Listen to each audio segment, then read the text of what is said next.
Hi friends, welcome back. आज मैं हाल ही में रिलीज हुई कांतारा मूवी को एक्सप्लेन करूंगी, जिसे ऋषभ शेट्टी ने डायरेक्ट किया है और मेन लीड रोल में भी इन्होंने ही प्ले किया है।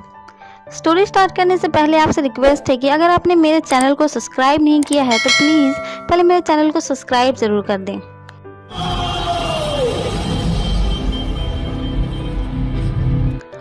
मूवी के स्टार्ट में हमें 1847 का समय दिखाया जाता है, जहां मूर पर्वत से पौरल सागर तक का राजा था, जिसके पास एक सुखी परिवार और उसकी खुशी में अपनी खुशी समझने वाला प्रजा थी।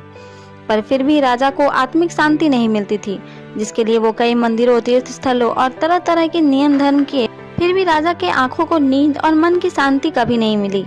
तब एक तांत्रिक ने राजा को बताया कि उसके पास सब कुछ है, पर मार्गदर्शन करने वाले पिता और माँ की ममता, ये दोनों जब तक उसे नहीं मिलेंगे तब तक उसे शांति का आभास नहीं होगा और इसे ढूंढने के लिए उसे अकेले ही जाना होगा।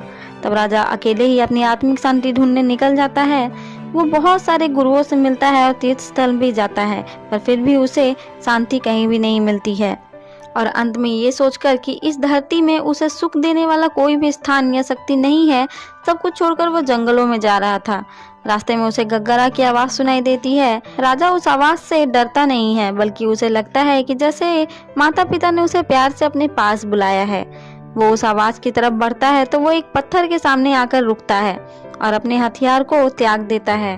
राजा की आंखों में आंसू आ जाते हैं। वो उस पत्थर को अपने साथ ले जाना चाहता था, पर गांव वाले वहां आ जाते हैं और राजा को कहते हैं कि वो जो चाहे अपने साथ ले जाए, पर उनके देवा को उनके साथ ना ले जाए। पर तभी वहां खड़े एक आदमी में पंजुरी देवा आ जाते हैं और वो राजा से कहते हैं कि अगर वो उन्हें अपने साथ ले जाएगा तो गांव की रक्षा कौन करेगा। अगर वो उन्हें अपने साथ ले जाना चाहता है तो जहां तक उनकी आवाज जाएगी उतनी दूर की जमीन राजा को गांव वालों को दे देना होगा। पंजुरी देवा राजा से ये भी कहते हैं कि उनके साथ गुड़िगा भी जाएगा और अगर राजा ने अपना वचन तोड़ा तो वो तो उन्हें माफ कर देंगे, पर गुड़िगा उन्हें माफ नहीं करेगा। राजा पंजुरी देवा की बातों को मान जाता है और उन्हें अपने साथ अपने राज्य में ले आकर स्थापित कर देता है। इसके बाद से राजा को उसकी सुख शांति मिल जाती है और गांव वालों को जमीन। इसके बाद 1970 का समय दिखाया जाता है, जहां भूताकोला नृत्य परफॉर्म किया जा रहा था, जिसे शिवा नाम के बच्चे के पिता परफॉर्म कर रहे थे। वहीं एक आदमी जो राजा की ही जनरेशन का था वहां आया हुआ था। वो सालों पहले राजा द्वारा गांव वालों को दिए गए जमीन को वापस लेना चाहता था। कोला नृत्य के दौरान परफॉर्मर पर देवा आ जाते थे। देवा नृत्य के दौरान परफॉर्मर के शरीर में आकर गांव वाले की प्रॉब्लम्स को सॉल्व कर दिया करते थे। देवा के आते ही वो आदमी देवा से कहता है कि उसे उसकी जमीन वापस चाहिए, जिसके लिए वो कोर्ट भी जाएगा। जिस पर देवा कहते हैं कि जमीन वापस लेते ही उसके वंश की सुख शांति वापस से खत्म हो जाएगी। पर वो आदमी अब भी देवा पर विश्वास नहीं कर रहा था। वो इतना तक कह देता है कि ये बात देवा कह रहे हैं या परफॉर्मर। इसे देवा क्रोधित हो जाते हैं और कहते हैं कि तुम्हारा फैसला तो कोर्ट के सीढ़ियों पर ही हो जाएगा, और जहाँ तक बात है कि मैं देवा हूँ या परफॉर्मर, तो आज के बाद अगर वो दिख जाए तो वो परफॉर्मर है और नहीं तो देवा।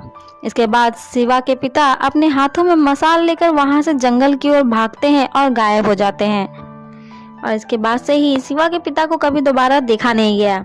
फिर सीन 1990 में शिफ्ट होती है। इसी गांव में कंबाला कंपटीशन होता है। कंबाला एक बफेलो रेस होता है, जिसमें बफेलो का ऑनर अपने बफेलो के साथ एक निश्चित जगह पर पहुंचता है और इस दूरी को जो सबसे कम समय में तय करता है वही विजेता होता है। शिवा इस रेस को कई सालों से जीतता आ रहा था और इस बार भी वही विजेता होता है, पर जमींदार के आदमी बेईमानी से जमींदार के बफेलो को विजेता घोषित कर देते हैं, जिससे सुधाकर, जो कि जमींदार का ही आदमी था, और शिवा में लड़ाई हो जाती है। तब जमींदार ही अपने आदमियों को भूल को सुधारते हुए शिवा को मेडल देता है।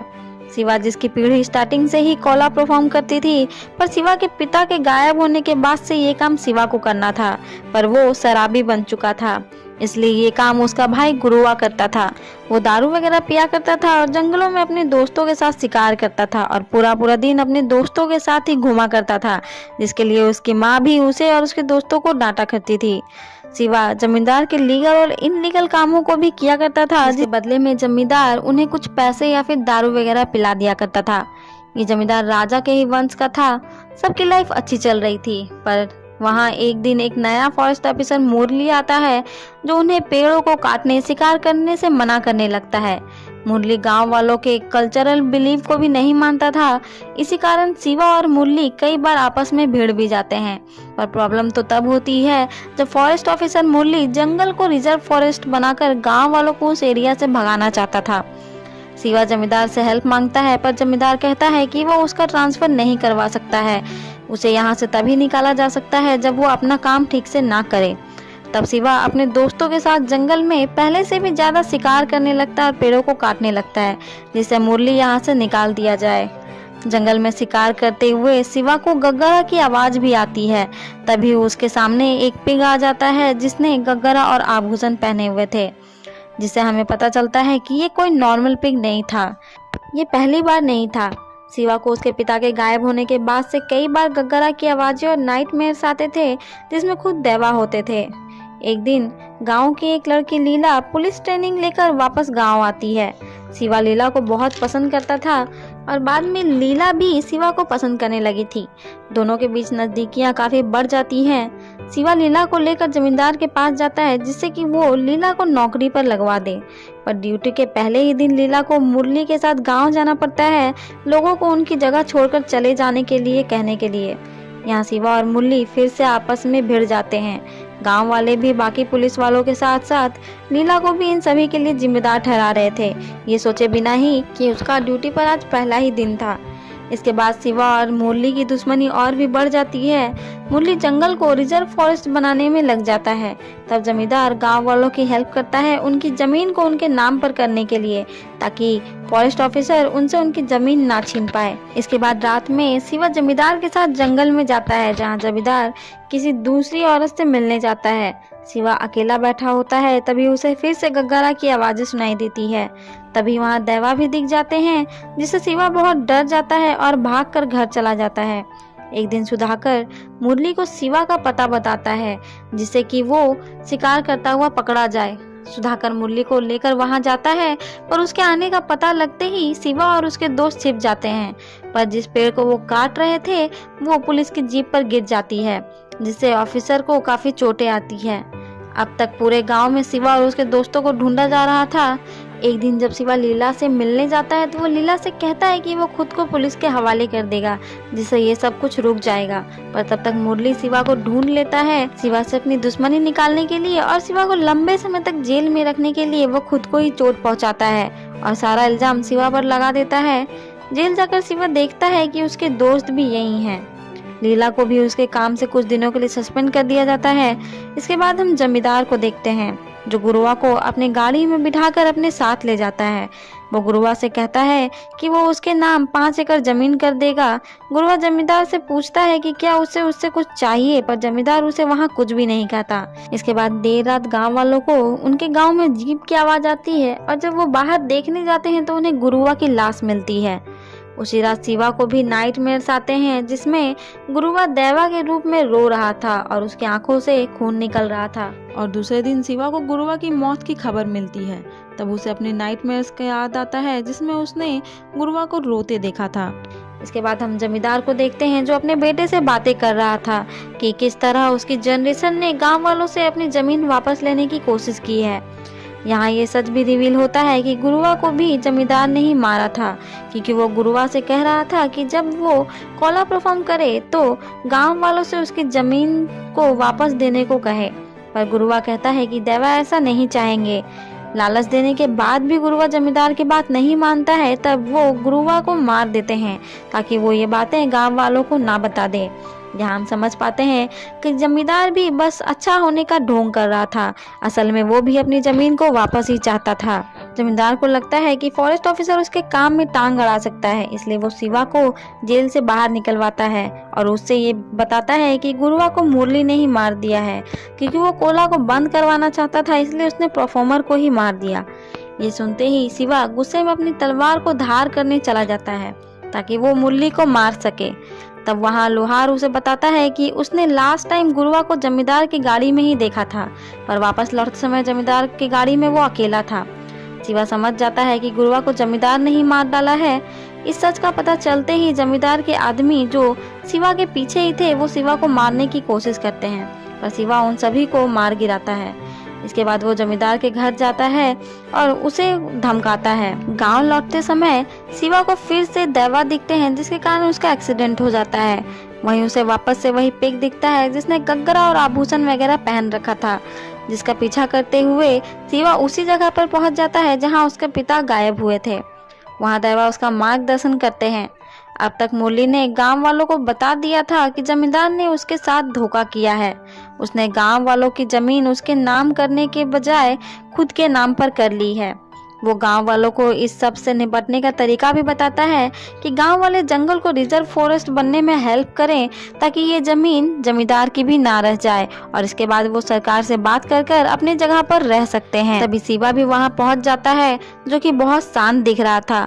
वो सभी को बताता है कि जमींदार ने उनसे बस उनकी जमीन नहीं बल्कि गुरुवा को भी छीन लिया है। इस समय शिवा मुरली से अब तक की गई सभी गलतियों की माफी मांगता है और उसका साथ देने को तैयार हो जाता है। शिवा मुरली से प्रॉमिस लेता है कि अगर उसे कुछ हो गया तभी मुरली गांव वालों का साथ देगा। यहाँ हम समझ पाते हैं कि मुरली बुरा इंसान नहीं था, वो बस अपना काम कर रहा था। मुरली शिवा की बात मानता है। तभी वहाँ जमींदार अपने बहुत सारे आदमियों के साथ आ जाता है और पूरे गांव को आग लगाने लगता है और लोगों को मारने लगता है। जमींदार के गुंडे मुरली को मारने वाले थे, पर शिवा उसे बचा लेता है। जमींदार पूरे निर्दयता के साथ बूढ़े, जवान, बच्चों, यहाँ तक कि अपने ही आदमियों को भी मार देता है। इस समय सुधाकर भी जमींदार के खिलाफ हो जाता है, क्योंकि भले ही वो एक बुरा आदमी था, पर वो अपने ही गांव वालों के साथ इतना बुरा नहीं कर सकता था। इसका परिणाम ये होता है कि जमींदार सुधाकर को भी मार देता है। शिवा को भी जमींदार का एक ताकतवर आदमी गले से पकड़कर हवा में उठा देता है, जिससे सभी को लगता है कि शिवा मारा गया है। और शिवा के मरते ही जमींदार को लगता है कि वो जीत गया है, पर तभी शिवा के अंदर दैवा आ जाते हैं और शिवा वापस से उठ जाता है। पर अब शिवा नॉर्मल नहीं लग रहा था, वो पजेस्ट था, क्योंकि खुद गुड़िगा देवा ने शिवा को पजेस्ट किया था। वो एक एक करके जमींदार के सभी आदमियों को मार गिराते हैं। जमींदार का सबसे ताकतवर आदमी वापस से शिवा को गर्दन पकड़ लेता है। तब शिवा का शरीर फिर से शांत पड़ जाता है, पर दूसरे ही सेकंड वो हंसने लगता है और उसे भी मार डालता है। इन सब के बाद वो जमींदार के पास जाते हैं और उससे कहते हैं कि उसे क्या लगा था कि ये सब करके वो बच जाएगा। पंजुरी देवा शायद उसे माफ कर दें, पर वो यानी कुड़ी का देवा उसे माफ नहीं करेंगे और अब वो उसी के खून से इस जमीन को सींचेंगे। इतना कहकर वो उसे मार देते हैं और सीन यहीं कट हो जाता है। इसके बाद हम शिवा को कोला परफॉर्म करते हुए देखते हैं और वो मुरली को बाकी गांव वालों को गांव की सुरक्षा का दायित्व देता है। यहाँ हम लीला को भी देखते हैं, जो कि प्रेग्नेंट है। हम समझ पाते हैं कि ये शिवा का ही बच्चा होगा। इसके बाद शिवा को जंगल में कुछ आवाजें आती है और वो मसाल लेकर जंगल के अंदर भागता है। वहाँ वो उसी जगह पर पहुँचता है जहाँ उसके पिता गायब हुए थे। तभी उसके पिता भी उसके सामने आते हैं और वो दोनों ही कोला करते हुए वहाँ से गायब हो जाते हैं। इसके बाद शिवा को भी दोबारा नहीं देखा गया। शिवा तो शायद लड़ाई के दौरान ही मारा गया था, पर देवा ने कुछ समय के लिए उसे जिंदा किया था ताकि वो अपना काम खत्म कर सके, जैसे जमींदार को मारना और अपनी पीढ़ी को आगे बढ़ाना, ताकि उसका बेटा भी कोला परफॉर्म कर सके, क्योंकि ये काम बस उसकी जनरेशन ही करती थी। इसी के साथ कांतारा मूवी का एंड यही हो जाता है। तो फ्रेंड्स, कैसे लगी आपको कांतारा मूवी की एंडिंग एक्सप्लेनेशन? अगर पसंद आई हो तो वीडियो को लाइक, शेयर और प्लीज से मेरे चैनल को सब्सक्राइब कर दें। मिलते हैं अगले वीडियो में, तब तक के लिए बाय।